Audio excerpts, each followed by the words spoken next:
Wholesale beauty makeup बाजार cell wholesale.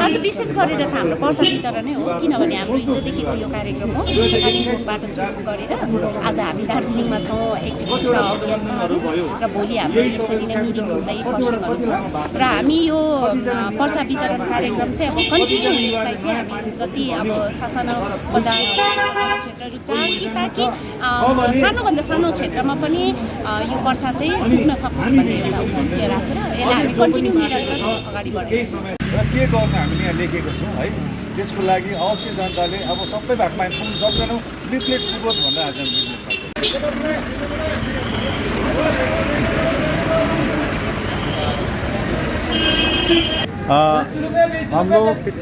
हम लोग गोरखालैंड एक्टिविस्ट समूह के हिसाब से आज हम लिफलेट पब्लिक को दे रहे हैं। ये लिफलेट कल से हम शुरू किया है।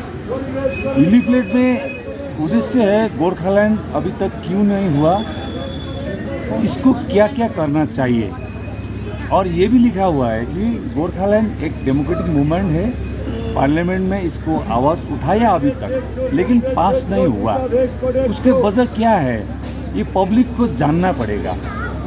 और ये इसमें ये भी लिखा है कि एवरी 5 years चुनाव जो आता है, चुनाव होने के बाद भी दूसरा बार फिर 5 साल तक बाद फिर चुनाव आता है, लेकिन हमारा जो डिमांड है ये फुलफिल नहीं हुआ। हम यही अभी समझ में आ गया कि चुनाव से इसका हल कंप्लीट नहीं होगा। चुनाव है, चुनाव के माध्यम से हमारा एमपी वहाँ ऊपर में जाएगा, आवाज़ उठाएगा, लेकिन उसका साथ ही साथ सड़क में भी इसका संघर्ष कंटिन्यू होना चाहिए, और वो संघर्ष डेमोक्रेटिक संघर्ष होना चाहिए। और हमने ये लिखा है कि अब हम जो संघर्ष करेंगे वो संघर्ष खुद को करना पड़ेगा। खुद माने कि जिसको चाहिए वो खुद को करना पड़ेगा। उसमें जो बौद्धिक रूप से उसको अपना आप तैयार होना चाहिए, आर्थिक रूप से अपना आप तैयार होना चाहिए, और फिजिकली अपना आप तैयार। फिजिकल तो अपना अभी तक बहुत कुछ किया है, हाँ, लेकिन अब जो इकोनॉमिक जो बैकग्राउंड स्ट्रॉन्ग होना चाहिए वो खुद का होना चाहिए। किसी पार्टी ने, किसी नेता ने, किसी बिजनेसमैन ने जो पैसे देता है उसको नहीं लेना है। पब्लिक अपना आप से 1 रुपये, 2 रुपये, 10 रुपये उठाकर ये संघर्ष में आगे आना चाहिए।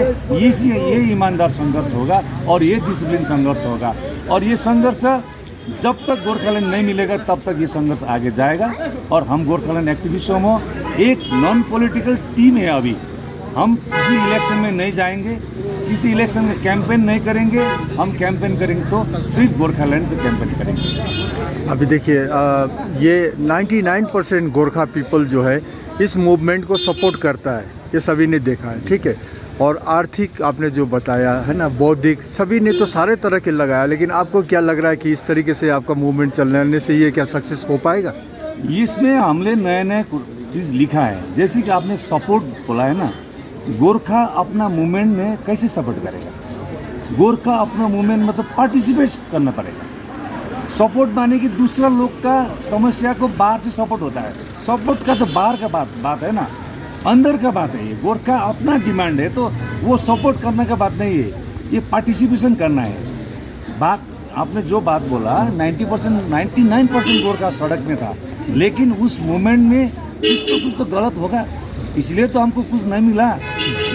हम इसमें हम जो विश्लेषण बाहर में आया कि उस मूवमेंट में कहीं ना कहीं प्रायोजित मूवमेंट होगा, किसी का निर्देश में मूवमेंट हुआ था। हम लोग चाहते हैं कि हम किसी के निर्देश में मूवमेंट नहीं करेंगे, हम मूवमेंट अपना आप करेंगे। ये हमारा राइट है, ये हमारा नीड है। किसी ने हमको प्रोवोक करने से मूवमेंट आगे जाएगा, ये तो खराब बात है ना। ये डेमोक्रेटिक कंट्री है, कॉन्स्टिट्यूशन ने हमको राइट दिया है। कोई एक राज्य छोटा भी कर सकता है और बड़ा भी कर सकता है, ये राइट के हिसाब से हम मूवमेंट करेंगे। गवर्नमेंट का एक आदमी, कोई एक लीडर ने बोला कि तुम गोरखालैंड आवाज़ आगे ले जाओ, क्यों हम आगे ले जाएंगे? ये तो हमारा ये तो नीड है ना। वो नहीं बोलने से भी हम ये मूवमेंट आगे ले जाएंगे। ये न्यू वर्जन, ये गोरखालैंड एक्टिविस्ट समूह का न्यू वर्जन है। हम लोग बोलते हैं कि अभी जो क्राइसिस है, हमारा क्राइसिस, ये क्राइसिस हमारा जो प्रोफेशन से ऊपर है, ये क्राइसिस डिफरेंट जात से ऊपर है, ये क्राइसिस रिलीजियस से ऊपर है, ये क्राइसिस क्योंकि ये आइडेंटिटी क्राइसिस है। हम लोग चाहते हैं कि गवर्नमेंट को पता है गोरखालैंड का डिमांड चल रहा है, गवर्नमेंट को पता है, इसीलिए तो DGSC गठन हुआ, इसीलिए तो GTA गठन हुआ। लेकिन गवर्नमेंट को ये भी पता है कि किसी एक और किसी दो को हाथ में रखने से ये मूवमेंट दब जाएगा, ये भी पता है गवर्नमेंट को। इसीलिए हम लोग चाहते हैं कि घर घर से, परिवार से ये मूवमेंट को अपना बनाना पड़ेगा। ये किसी एक लीडर का मूवमेंट नहीं है, किसी पार्टी का मूवमेंट नहीं है, किसी का स्पॉन्सर मूवमेंट नहीं है, ये अपना मूवमेंट है। जब तक गवर्नमेंट को पता चलेगा कि ये गोरखा का अपना मूवमेंट है, तब उसको पता चलेगा कि ये अभी देना पड़ेगा। इसीलिए हम लोग इसी हिसाब से मूवमेंट को आगे ले जाएंगे। हम अल्टीमेटम नहीं देंगे इस दिन में गोरखालैंड होगा बोलकर। हम ये बोलेंगे कि जब तक प्रत्येक एवरी गोरखा कॉन्शियसली मूवमेंट के हिसाब में आगे नहीं आएंगे, फिजिकली, इकोनॉमिकली और जो कॉन्शियसली आगे नहीं जाएंगे, तब तक ये मूवमेंट सक्सेस नहीं होगा। और कम्प्लीटली ये तीन चीज़ों में जब आदमी आएगा, मूवमेंट को कोई रोक नहीं सकेगा, तब मूवमेंट सक्सेस होगा। ये हमारा प्रण है। आपका परिचय? मेरा नाम किशोर प्रधान है, मैं गोरखालैंड एक्टिविस्ट समूह का एक अभियंता है।